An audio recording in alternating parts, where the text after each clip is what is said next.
Well, hello everyone. We're continuing our work in our chapter on aldehydes and ketones, again picking up with the general types of reactions that they're able to undergo. We spent time in the last lesson discussing redox, the oxidation where we increase the number of C to oxygen bonds, or we can decrease the C to hydrogen bonds. And the opposite of oxidation obviously is reduction.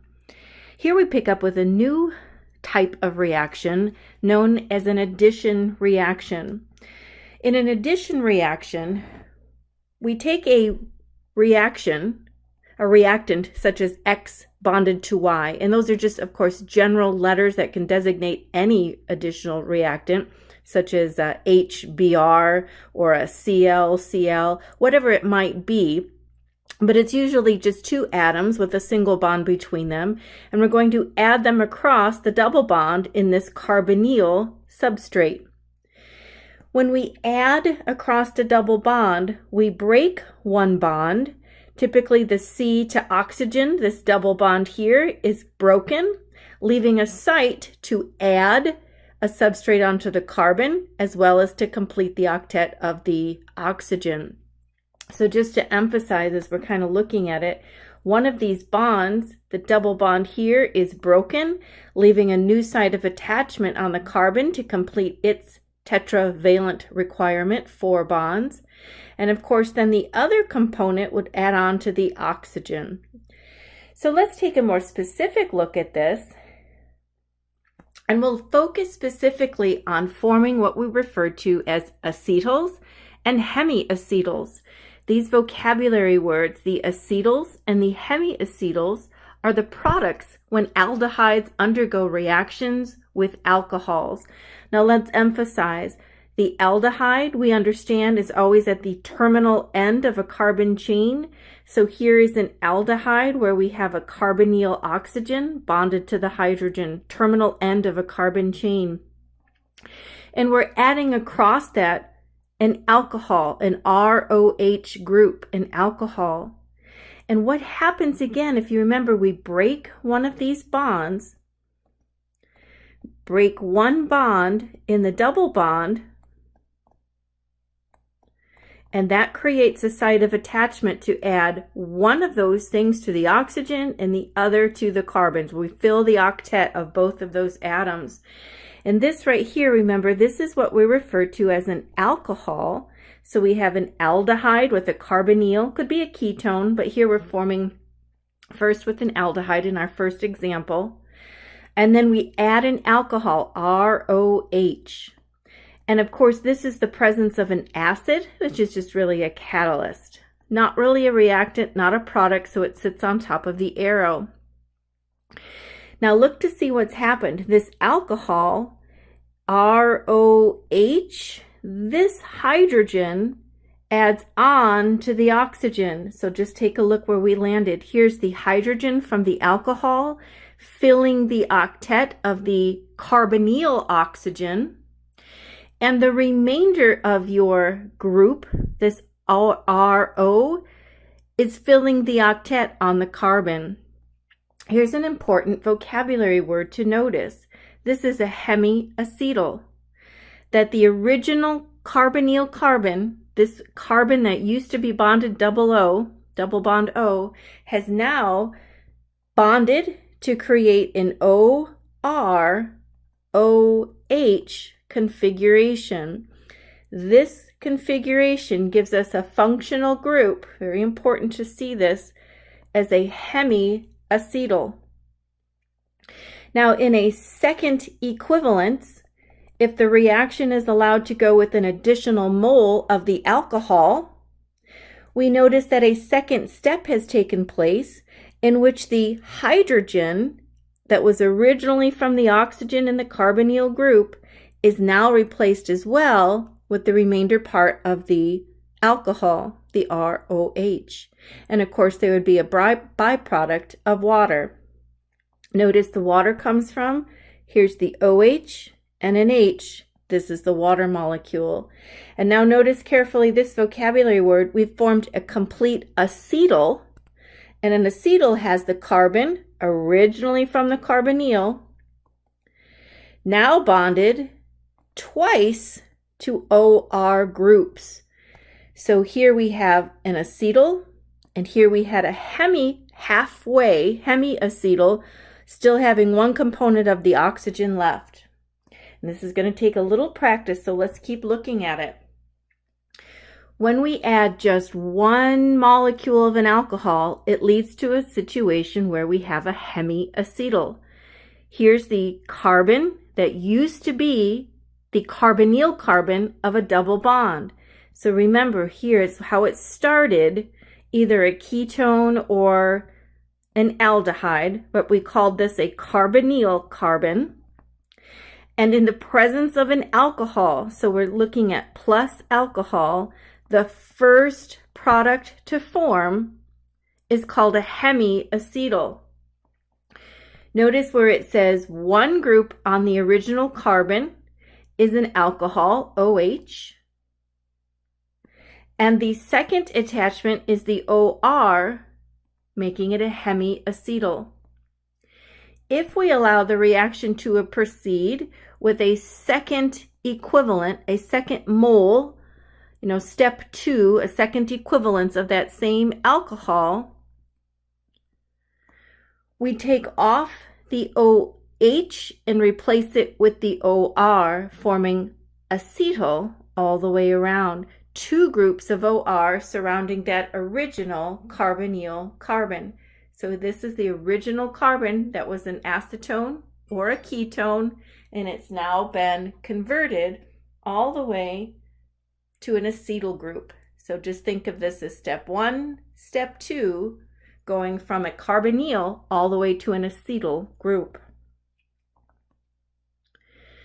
When we think of propanal, here this Al ending, propanal, must be an aldehyde. Al is aldehyde. And we use ethanol added to sulfuric acid. Let's walk through this stage by stage.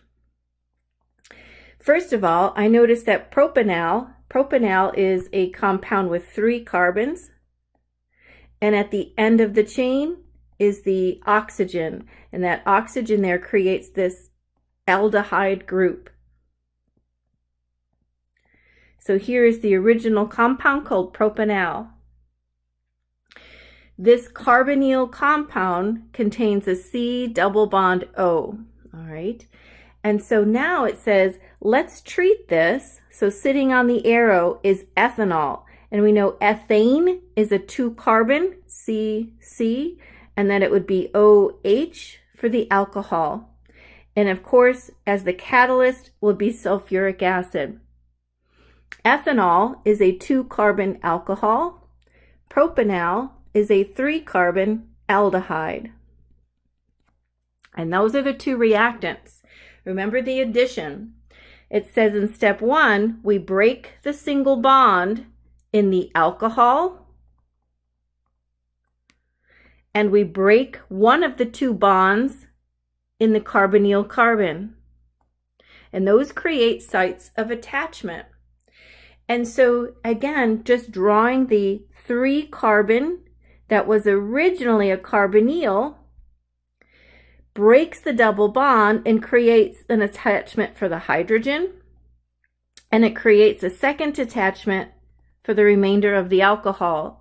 So just visually, here's the OCC onto one side of the carbonyl carbon, and here is the H, it's not showing up, here is the H from the alcohol.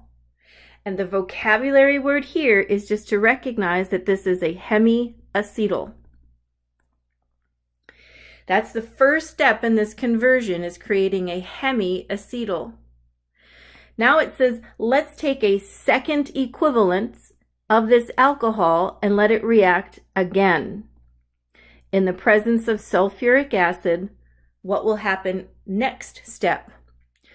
Well, again, here's the original 3-carbon chain of the aldehyde, propanal.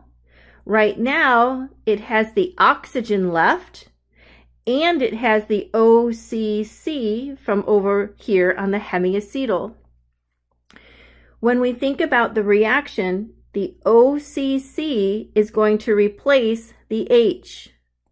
This is where the water byproduct comes from. Alrighty, so here we'll end up with, whoops, let me go back to a pen. The O, and then we just have, let me write this better. I'm going to just erase that oxygen there and make sure that we have that cleaned up clearly. So that when I highlight, I wanted to highlight this CC and the hydrogen will displace. And the H and OH form the water molecule. And so on this compound up above, it will have the mirror image. In other words, these two functional groups are indeed identical from the alcohol that we placed, the original ethanol. And of course, what's not shown, but it is here, is the remainder there of a water molecule. And this is converted all the way then to an acetal group. In your first step, treating an alcohol to a carbonyl compound creates a hemiacetal. And in the second treatment, it goes all the way to the acetal, where the alcohol, whatever the alcohol might have been, here it was methanol. Our example used ethanol with 2 carbons, and we just create that mirror image on the original carbonyl carbon. When we think of using propanal, which is this carbon chain we just drew a moment ago, this is propanal. In the presence of ethanol, the OL ending meaning alcohol, the AL ending meaning aldehyde. When an aldehyde and an alcohol react in its first stage, we produced a hemiacetal. In the second step, we take off this hydrogen and replace it again with the remaining carbon chain of the alcohol, and we produce the acetal. This is the same diagram we drew on the previous slide together. Let's look at one where it involves a ketone. Cyclohexane-one. Hear this ending, O-N-E? That tells me that the compound is a ketone. Cyclohexane-one. So there's a 6-carbon ring, and I have an oxygen, making it a ketone, so we have a carbonyl carbon. And this time we're going to react it with methanol, which is 1 carbon in an alcohol group in the presence of sulfuric acid. The carbonyl carbon breaks 1 bond and creates a site of attachment for the next compound. So again, redrawing our cyclic structure, the carbon to oxygen bond is no longer double, it is a single bond, and it creates another site of attachment to fill the tetravalence requirement of the carbon. In the first, the H from the alcohol adds to the carbonyl oxygen, and the OCH3, the remaining part of that alcohol group. So just look at where this lands. Here's the H from the alcohol on the carbonyl oxygen. Here's the CH3O filling the 4th bond requirement on the carbonyl carbon. And remind yourself, this is what is called a hemiacetal.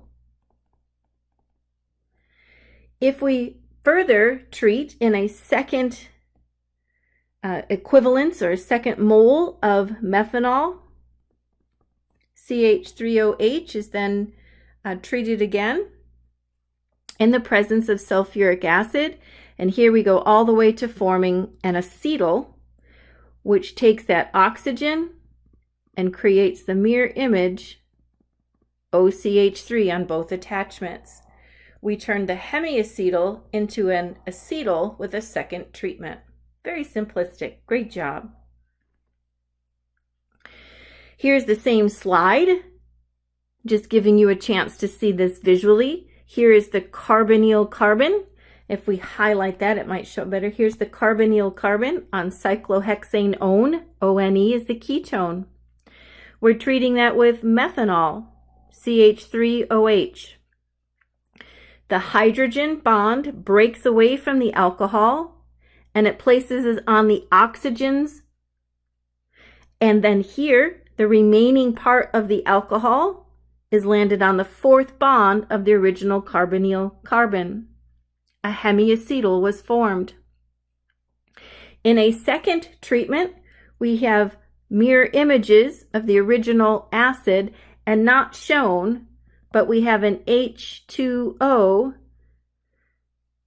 the H2O coming from the remainder part of what was left over from the addition from hemiacetal to acetal. The H2O in addition to the OCH3 that bonded. So a step 1, step 2 in the formation of an aldehyde or ketone turning into hemiacetal and landing at an acetal group. Stop the video for a moment and in your own notepad, try these first. Stop the video, give them a try, and when ready, come back and see how you did. Pause, try it, come back.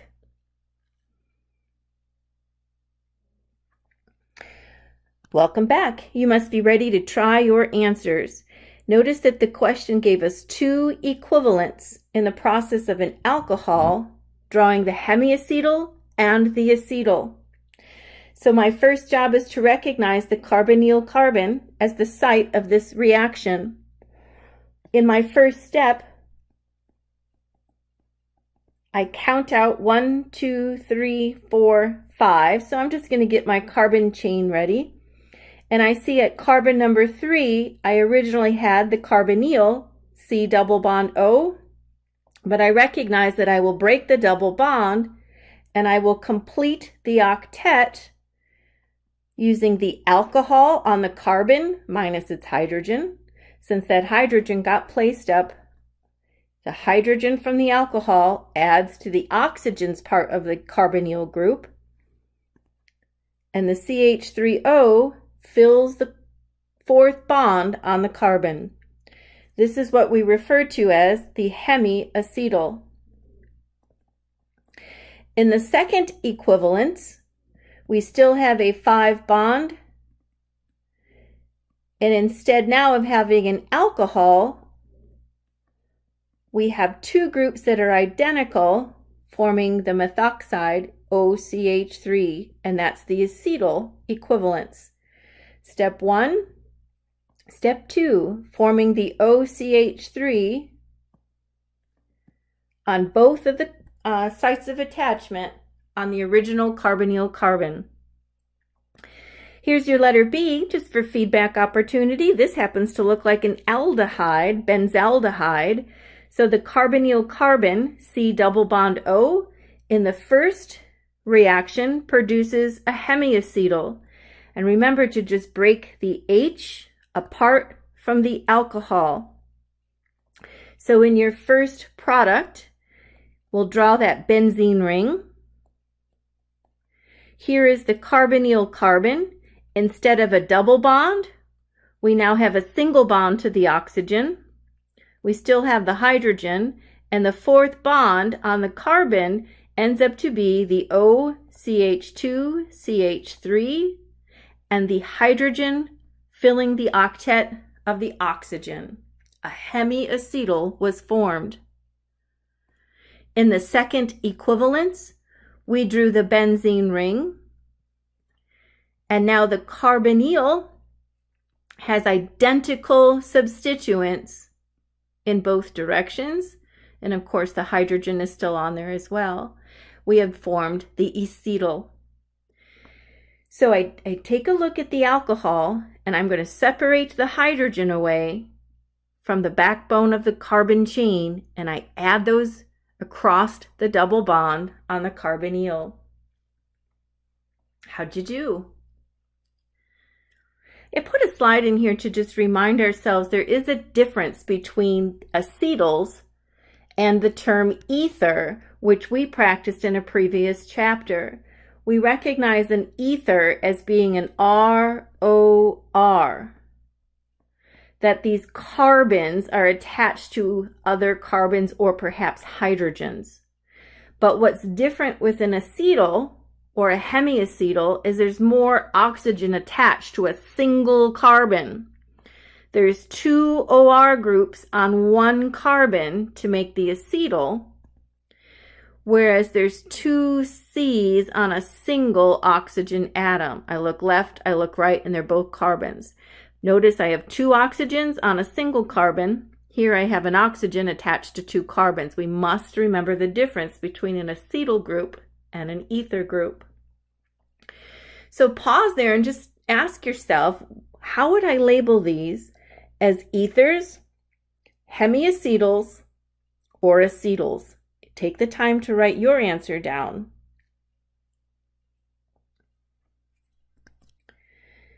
Here I have an oxygen attached to 2 carbons. When an oxygen is attached to 2 carbons, that is called an ether. This would be diethyl ether.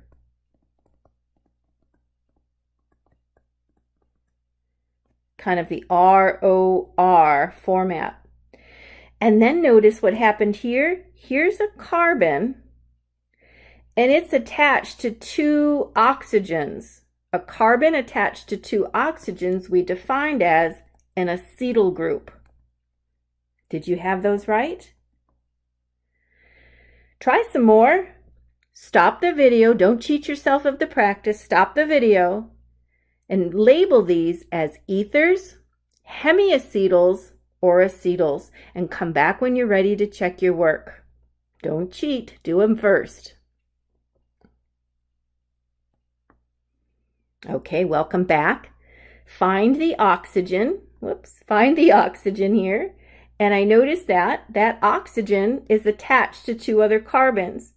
This is an ROR configuration. Oxygen attached to 2 other carbons is called an ether. Here is a carbon attached to 2 oxygens. When a carbon is attached to 2 oxygens and you see that carbon, I wanted this guy. I wanted the carbon and I see it's an OR, we call that the acetal group.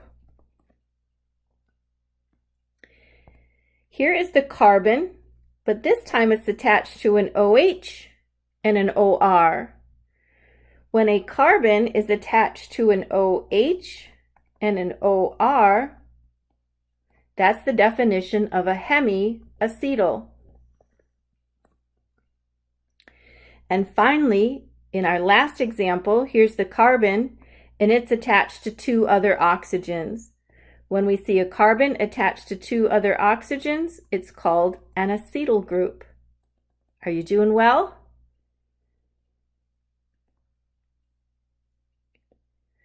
Cyclic hemiacetals are most stable when they have 5 or 6 membered rings. Therefore, there's no ring strain, and we just are asking you to recognize the general formula if you find it in a cyclic structure as well as in a straight chain structure.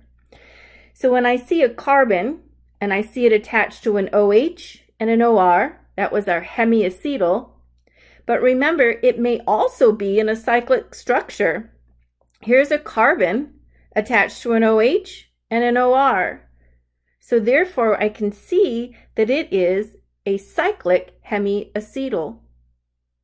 Here's a 5-membered ring. Here's a carbon attached to an oxygen attached to an OR group. So it is also a hemiacetal.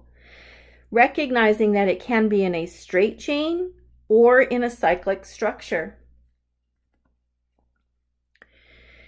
Sometimes intramolecular forces cause a reaction of a compound within its own structure to create a cyclic ring that happens to be more stable than the long chain carbon. So we have an OH group from an aldehyde reacting with an alcohol group at the opposite end. So notice what's happening. Here's a carbonyl making it an aldehyde, Al for aldehyde. But down at the other end is an alcohol group, 5-hydroxypentanal. So here, the OH at one side, and the opposite end is the aldehyde. keep in mind, these are all just sigma bonds. They're single bonds and they freely rotate. And if you just simply reconfigure the original 1, 2, 3, 4. Oh, here, duh, I've missed this guy. Let me renumber. 1, 2, 3, 4, 5. Thank you. So I renumbered that, and just to kind of highlight where they ended up, I'm just twisting them around, and I can see that here's the original carbonyl, C double bond O. Here's the original alcohol, OH, and they can convert into a hemiacetal by eliminating the 2 hydrogens.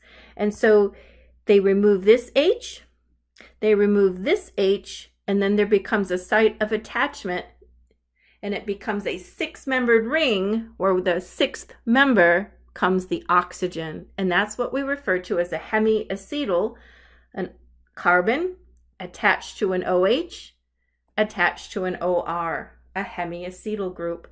And so this was just occurring by rearrangement. And we eliminated minus, if you will, an H2. And that happens just to create a more stable structure. We bring this up to kind of just simply tie in carbohydrate chemistry coming up in a few short chapters away. One of the most common or simple carbohydrates is called glucose, and it's predominantly existing as a cyclic structure. And we can see here that it has a carbon attached to an OH, attached to an OR group. There's a lot of other things happening in that compound as well, but it refers to itself as a hemiacetal, and this is the cyclic structure. So glucose is an example I'm sure we're very familiar with. Its formula, C6H12O6. It's our common formula for glucose. And when it arranges itself in a cyclic structure, it does so using a hemiacetal functional group. In our last bit of talk, we talk about the opposite direction. Hydrolysis is a reversal of the addition reaction. So the acetals can be converted directly back to aldehydes through the process of adding water across the bond. Let's take a look at a general formula. An acetal group is one in which we have a carbon attached to 2 ORs. By adding water, we undergo hydrolysis, and adding water says what I'm going to do is to remove, I'm going to remove the following compound. Here I'm going to remove the original R, OR, and we end up back with the aldehyde or the ketone that we started with. And here are the 2 equivalents of the alcohol.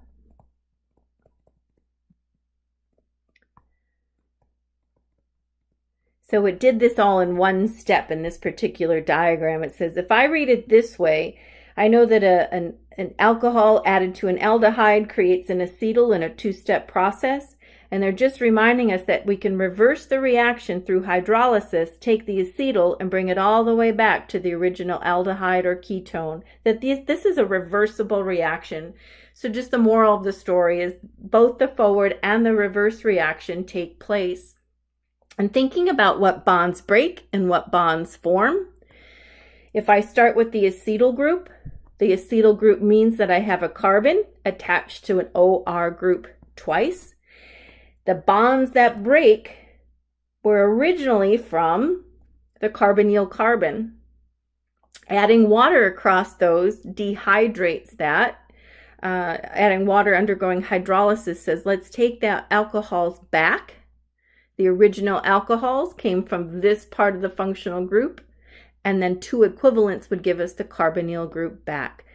So I can tell that this would end up to be a ketone with the longest carbon chain ending up to be the pentanone, and the carbonyl carbon is brought back to C double bond O. Notice that I'm just numbering the longest carbon chain. I'm finding that carbon attached to the 2 OR groups. When I find this carbon, I know that it will simply convert back to a ketone. Should we try some? undergoing hydrolysis, just kind of tell yourself that the aldehyde or ketone converts back. So that's our goal. We want to make the aldehyde or ketone. So that's all the note I'm trying to write there. It comes back to us. So originally, I'm starting here. Here's my carbon that's attached to two OR groups. So I'm recognizing this beginning compound as something we've learned to call an acetal. When I number the longest carbon chain without the acetal groups in it, we do not want to number the OCH3. They're going to be removed to make the alcohols.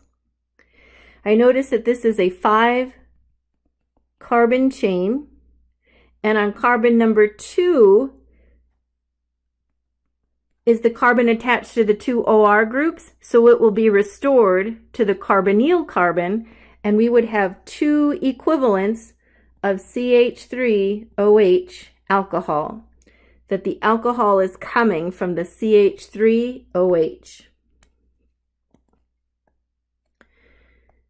So these are the alcohols that come out here, and on carbon number 2, this is our carbon number 2. This is where we see the return of the carbonyl.